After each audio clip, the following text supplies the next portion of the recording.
Good evening, Tewksbury. It is 6:01 PM on Thursday, March 21st, 2024, and I'd like to call this meeting of the Tewksbury Board of Health to order.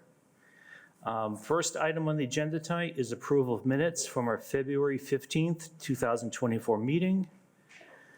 I have already taken the opportunity to review the minutes, and I found no edits or corrections are necessary. So I asked the members if they have any comments or edits they propose making. I don't. I do not. Okay. It's pretty easy when it's a 15-minute meeting we're taking minutes of, because it's not much to fix. Okay, hearing none, I'll entertain a motion to approve the minutes as submitted. I'll make the motion to approve the minutes as submitted. I'll second. Okay, motion's been put forth and second to approve the minutes as submitted. All those in favor signify by stating aye. Aye. Aye. Chair votes aye as well. Motion carries unanimously 4-0. So Director Gills is not able to make it tonight, but she did send me her report, so let me just go through those. First, as a reminder, even though we covered it last month, that the health fair that the health department is putting on will be held on April 4th at the Senior Center from 2 to 6 p.m. And the second item, which you members have copies of, April 1st to 7th is Public Health Week, and the Public Health Museum is having many events.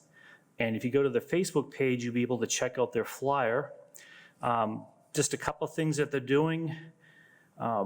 They do have a program going either in the evening or during the day on April 1st, 3rd, 4th, 5th. Actually, the 5th, they have two different items. Feel free to sign up for those, but they're also doing free Narcan training on both April 1st from 1:30 to 2:30, and again from 5 to 6 on April 4th. All those you do need to pre-register, but if you go to the Facebook page for the Tewksbury Public Health Museum, the links will be there to register. And the next item from the director is Sharps collection. If you remember, the director has mentioned that, I think they'll grant that the health department has purchased some Sharps containers. Well, they're waiting on those bins to be delivered, and they'll make an announcement once they have been received. And the final thing I'll mention for reports, if you didn't get the email from the town, and sort of weather-wise, today is March 21st, so the first day of spring, you would know it from the weather, but the Central Mass Mosquito Control Project had notified the town that on or about March 18th of this year, they will begin the 2024 Lava Mosquito Control Program, and that they will then start planning their spraying schedule in May. So just a reminder to residents, even though right now you don't think of mosquitoes on a day like this, that if you go to their website, which is cmmcp.org, once the spraying season is started, you can go online and register a request to have your yard sprayed when they are scheduled to come through the town for their annual spraying. So it's a good thing if you're getting pested by mosquitoes, once it gets warm enough for them. If you want to have more localized spraying of your house, just make sure you go to their website and then you'll be able to sign up. I've done it before and it's pretty easy and takes almost no time to register for the spraying. Okay, so that was it for the director reports. Last thing I just want to cover with this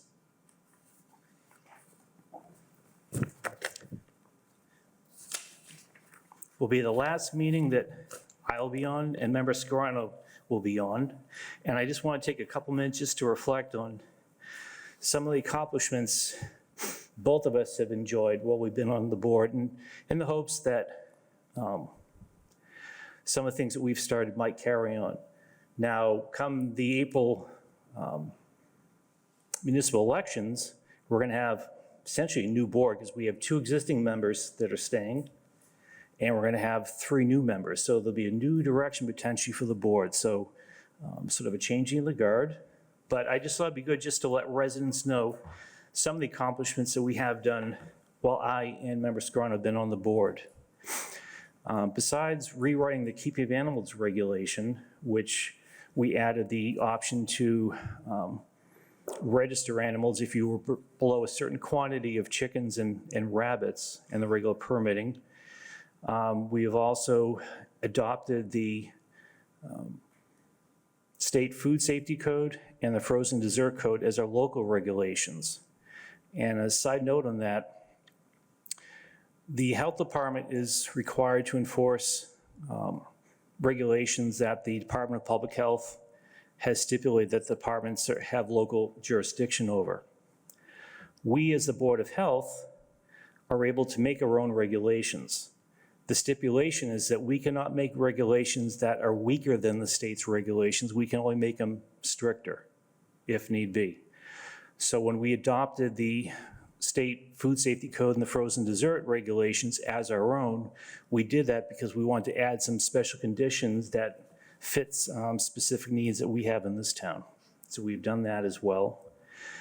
I think the other thing that has been immensely helpful is having a lawyer as a member, because he's really helped us, especially in the hearings and when we've had variance requests, to really drill it in our heads that we need to be as specific as possible when issuing a variance, because a variance, if left vague, is essentially a loophole so that anyone else coming in can request that same variance and say, well, everyone else has gotten the variance, so I should be able to as well. So one of the things that we've implemented under your direction was stating of findings of fact before we came to a decision what we're going to do for the variance. So it was very clear, specific findings we had that really tried to as narrowly tailor that variance request to meet very specific guidelines. So that has been very helpful. Another thing we've also taken to doing is when we've had repeat offenders of the food safety code, or someone that's failed a food safety inspection, that we can fine them, but we figured the best thing to do, because the department does not have the staff to provide the actual training or retraining of the food establishment staff, instead, when warranted, would be to require that the food establishment permit holder retain a food safety consultant and provide whatever training is needed for that facility, but then to also monitor it for several months to ensure compliance with the training that they've been done, and how long they have to keep that consultant on board really is a function of how well they've been following the guidance of the consultant. And I think in each case that we've used that, it's worked to the advantage of the residents, because now they know that the food safety issues have been corrected, and it's also worked to the benefit of the food permit holder, because now they have things back where they needed to be. So I think those two things have been very advantageous. And I think those are the highlights. I don't know if you have anything else you wanted to mention that I failed to cover? I think the board has really looked at where enforcement is necessary and compliance is necessary, and that we've taken a hands-off approach on many of those issues and put the burden on the applicant and the license holder, which has resulted in almost self-regulation in a lot of areas, which I think is a more effective means of protecting the public health. I think people and accountability and realizing the responsibility is much better than going in and having to force that responsibility on someone. The training and the emphasis on training and the emphasis on having a food safety consultant is key in all of that. Even though we've used our board to enforce that on some people have actually gone out and hired food safety consultants on their own, which I think is a big, big leap towards safety and compliance with health regulations and actually learning the code that we go by. So we thank you for placing the emphasis on that. Yeah, and I think it's really paid off great dividends, because as much as we hate to see people sit behind that table at a meeting before us, the times we've had to exercise it, we've rarely had anyone come back continuously, which is a good thing. So I guess with that, I'd just like to thank the residents for keeping me elected here for 12 years. It's been at times it seems like it's gone quickly, other times it seems like it's gone incredibly slow, especially during the COVID period. But I am very thankful I was given the opportunity. And I too, thankful that I was given the opportunity to serve with Ray, the other board members, former and past, board members as well. It was a great experience, and I recommend highly that all residents consider serving in some capacity, because the town really requires new blood every now and then. As Ray and I step away, we encourage people to step forward and join these dedicated folks, and just not on the Board of Health, but on all the boards. And even showing up at meetings is a big help with residents, because it spurs conversation, debate, and those are the things that make our town what it is. I guess the final thing I'll add is that even though there are 21 years of board experience stepping away from the board now, the board is in good hands right now, so I feel comfortable in stepping away. So if I'd not, I would put my hat in for re-election, but I feel comfortable that the board will be able to function without myself or with Mr. Scarano here.